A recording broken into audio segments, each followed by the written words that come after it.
कोणत्या मंत्रालयाला किती रक्कम मिळू शकते आपण पाहूयात। संरक्षण मंत्रालयाला 6.81 लाख कोटी मिळू शकतात। रस्ते वाहतुकीसाठी 2.87 लाख कोटी।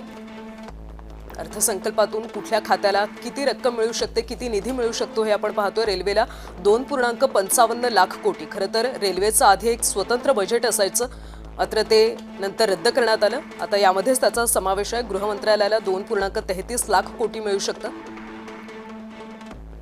अन्न पुरवठा खात्याला 2.15 लाख कोटी।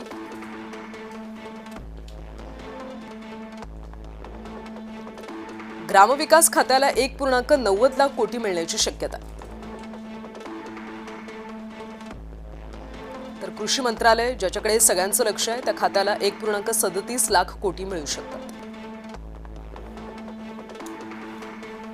शिक्षणाला 1.37 लाख कोटी।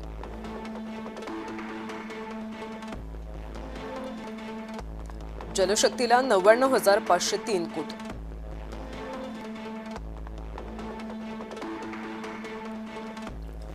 शहर विकासासाठी 96,777 कोटी।